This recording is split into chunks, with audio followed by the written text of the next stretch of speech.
Alright, today we got Ara Farmers. Now, I do like the typical Isekai stories with an underdog main character where he struggles for his dear life in a fantasy world and slowly climbs the ladder through hard work and determination. But nothing can beat an anime with an overpowered main character done right. Nothing can be more satisfying than watching these edgelords destroy freaking armies in the most badass ways possible. So today I've got the top 10 Isekai shows with overpowered main characters. So without further delay, let's dive on into this guilty pleasure. To kickstart the list, we got the Master of Ragnarok and Blesser of Inheriar. Unlike the most overpowered protagonists who rely purely on brute force, the main character here uses knowledge as his ultimate weapon. Summoned into a world inspired by Norse mythology, he quickly rises to the power using tactics and technology from modern times. While he doesn't have superhuman strength or godlike magic, his ability to outthink his opponents make him utterly untouchable. His foresight and ability to manipulate politics make him nearly invincible. Not through raw strength, but through sheer intelligence and tactical supremacy. And of course, like any proper overpowered protagonist, the main character isn't just a military genius, cause that would be pretty boring, right? Like who wants an Isekai ripoff of Death Note? Wait, hold on, scratch that, reverse it. That actually sounds pretty good. But anyways, that's not the point. So if having an insane IQ wasn't enough, this guy was blessed with an absurd amount of luck. He amasses an elite group of female warriors who are fiercely loyal to him, effectively making him the leader of a harem army. So yeah, this dude has everything. Next up at number 9, we have My Isekai Life. I gained a second character class and became the strongest sage in the world. Too short. I think the author should make the title a little longer. Alright, so in this anime, the main character gets reincarnated, befriends an army of slimes, and casually breaks every rule of magic while looking completely bored. And he is one of those edgy protagonists who can barely talk, but lets his overwhelming power do all the explaining instead. His slimes alone are so powerful that they can wipe out armies without him lifting a finger. But when he actually gets involved, his destructive spells are on a completely different level, combining raw strength with tactical awareness. This guy is unstoppable in every sense of the word. Whether annihilating foes from a distance or dismantling threats before they even know what hit them, the main character embodies the ultimate silent but deadly overpowered protagonist. Watching him is like watching a force of nature, inevitable, unstoppable, and effortlessly cool. So give it a try, you might actually enjoy it. Coming up at number 8, we have Someday Will I Be the Greatest Alchemist? So I'm not gonna stretch this one out, let's just get straight to the point. The dude reincarnates, crafts potions so powerful they break the economy and still wonders if he's good enough. And this one's basically straightforward, the title already spoils the outcome. The main character's abilities allows him to craft items, weapons, and potions so absurdly powerful that they defy logic. Need an elixir that restores someone from the brink of death? Check. Want a weapon capable of slaying a dragon in one strike? Easy. His creations are so overpowered that he makes the traditional warriors and mages feel like a freaking third rate. And despite the world's challenges, the main character never truly struggles. He crafts his way out of every problem, making every major obstacle feel trivial. While other heroes train and fight for their victories, he casually whips up potions that solve issues before they're even begun. And while this anime may be filled with cliches, it's still enjoyable. So go and give this one a try. After that, at number 7, we've got The Red Ranger Becomes an Adventurer in Another World. Now, is it just me, or number of shows related to Power Rangers suddenly increasing in the last couple of years? At this point, this might even turn into a whole new genre. You know what? I don't think I'm complaining. So here, just as the name suggests, the Red Ranger is isekai'd and ends up going through the most cliched fantasy tropes. But there is a singular issue. It's that the main character is freaking broken. The insane combination of trained combat skills, the ridiculous agility, and the plot-driven power-ups basically makes him a calamity of nature. Even before getting reincarnated, the protagonist was already a trained fighter. But after arriving in a fantasy world, he doesn't just keep his skills, he enhances them to a ridiculous degree. Every enemy he faces is essentially a tutorial boss, while he operates at final battle levels of strength. And despite not belonging to a team anymore, he still fights with the confidence of a squad leader. His sense of justice is just unshakable, and his moves are so exaggeratedly powerful that they defy normal fantasy battle expectations. If Saitama from One Punch Man embodied the ultimate satire of shonen battle strength, the main character here is a full parody of isekai power fantasy tropes. So give it a try, it's actually pretty decent. And up next at number 6, we have How Not to Summon a Demon Lord. So this is basically the dream of every RPG player ever, except the ones who play Genshin. They're just gooners. And here we have a socially awkward gamer that somehow ends up as a demon lord.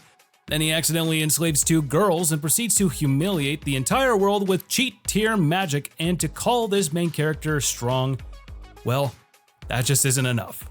This guy is basically a walking glitch. Forget all that leveling up crap, he spawns with maxed out stats, absurd spell casting abilities, and the kind of power up that makes every encounter feel like an endgame boss fight for the other guy. The way he effortlessly demolishes opponents is just absurd. And if all that wasn't enough, this dude is just also broken physically. And despite being an awkward shut-in back in his original world, this in-game person as a demon lord ensures that everyone around him either fears or adores him. Even the strongest warriors and magic users in his new world can't so much as scratch him. Essentially, he's a walking embodiment of God mode. Every fight feels like a predetermined cutscene where he can't lose. And that's exactly why How Not to Summon a Demon Lord is such a fun power fantasy. Next at number 5 we have Seirei Gensoki, Spirit Chronicles. Now, somewhere I saw someone summarize the show saying, "Orphan kid finds out he's secretly overpowered, royalty, and irresistible to women." That's my J. Jonah Jameson impression there. Was it good? And that's actually pretty on point. The main character starts as an underdog, but quickly turns into a one-man army, and his abilities explode in power at an alarming rate. This guy goes from effortlessly cutting down enemies to wielding insane magical abilities. His growth curve is so steep it feels like the author forgot about the concept of limits. By the time he reaches his peak, his sheer strength leaves enemies wondering if they were even supposed to fight him in the first place. At first he struggles as an orphan, but once he unlocks his latent abilities, he becomes an absolute monster in battle. His speed is unparalleled, making him nearly untouchable in combat, while his magic is so advanced that even high-tier mages can't comprehend his techniques. So by the time he fully embraces his true heritage, he takes down legendary beasts and elite warriors like they're nothing. His sheer dominance in combat makes any supposed threat feel like a minor inconvenience. So want to watch a fun power fantasy? This is the one. Then at number 4, we have the world's finest assassin gets reincarnated in another world as an aristocrat. Now tell me, what's the point of having trailers and recaps when the frickin' title spoils the entire premise? You know what? Screw it, I'm gonna do it anyways. So here a legendary hitman dies. Go figure. Gets reincarnated. And turns his new life into a speedrun of assassination world records. Well, that one wasn't really in the title. And this dude is a man designed to be the ultimate executioner. Reborn in a world where assassination is more of an art than a profession, he doesn't just overpower his enemies, he systematically dismantles them with almost the same level of precision as characters like Light Yagami and Shikamaru. Unlike many overpowered protagonists who rely on brute force, the main character combines strategy, magic, and an intellect that makes his approach terrifyingly efficient, making him one of the deadliest reincarnated assassins in anime. So give this show a try, you might really enjoy it. Then at the 3rd spot of today's list, we have Sunny Boy. Now, this isn't the first time I'm talking about this anime, but you guys simply decide to skip over this anime and then go off to watch the latest season of Rent-a-Girlfriend. Shame on you. Talking about Rent-a-Girlfriend, another manga by the same author is being adapted, and it's even worse. It's even worse. But we'll talk about that one another day. So in this show, a bunch of high schoolers float through endless dimensions, gain godlike powers, and spend most of their time being existentially confused. And the main character here doesn't wield a sword, cast spells, or engage in epic battles, yet he might be one of the most overpowered characters in anime history. Unlike your typical isekai protagonist, he doesn't enter a world of magic and monsters. His entire class gets thrown into a surreal, reality-warping dimension where each student gains unique abilities. But while others struggle to grasp this newfound powers, Nagara's ability is on a whole different level. He can manipulate reality itself. Much like Haruhi Suzumiya from The Melancholy of Haruhi Suzumiya, he bends existence to his own will, often without even realizing it. This makes him an unknowable force, capable of fundamentally reshaping the universe around him. If Sunny Boy were a battle anime, Nagara would be the equivalent of Xeno from Dragon Ball Super, an omnipotent being who can erase existence at a whim. But disclaimer, Sunny Boy isn't your standard power fantasy, but the main character is, without a doubt, one of the most broken protagonists in anime. Then here up at the second spot we have Drifters. So this is an anime where famous historical warriors get isekai'd, start a chaotic free-for-all, and prove that war crimes make great entertainment. And if that sounds absurd, wait for the main character, because this guy doesn't just win fights, he turns battlefields into bloodbaths. As a historical warrior thrown into a world of fantasy, he basically embodies the raw, unfiltered combat skill of Guts from Berserk. At first glance, he seems like nothing more than a skilled samurai, but his ability to adapt, strategize, and inspire his allies makes him an unstoppable force. Unlike the usual overpowered heroes who win with magic, this guy wins with sheer, overwhelming willpower. If strength were measured in pure unrelenting determination, he'd be in the same tier as Escanor from Seven Deadly Sins. But the funny thing is that the main character isn't alone in his overpowered nature. He's surrounded by other historical figures, each just as broken in their own way.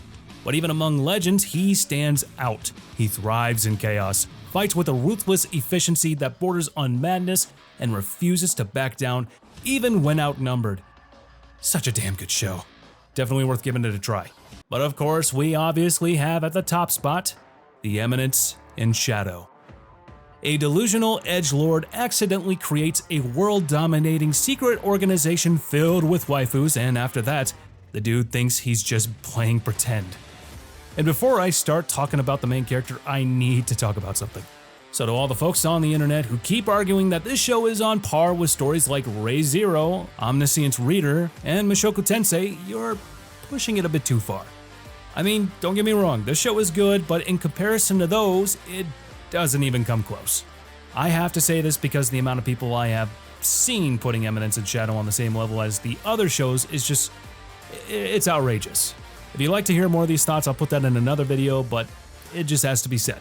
Alright, with all that out of the way, let's actually talk about the main character. This dude isn't just overpowered, he's overpowered in the most ridiculous ways possible. Unlike most overpowered protagonists who are fully aware of their godlike abilities, this guy operates under the delusion that he's just playing a character. He thinks he's crafting an elaborate act of being a shadow ruler, quote unquote, completely unaware that his sheer strength is bending the world to his whims. So, want an anime with an overpowered main character and a decent story? Well, that's the one for you. Alright, that's the list for today, guys. If you were able to make it this far, please be sure to comment down below on which anime you think should have been on this list. Also, don't forget to press on that bell icon and set us all to be notified about all our latest new videos. And don't forget to subscribe to the channel. And as for now, I'll catch you later. See you in the next one.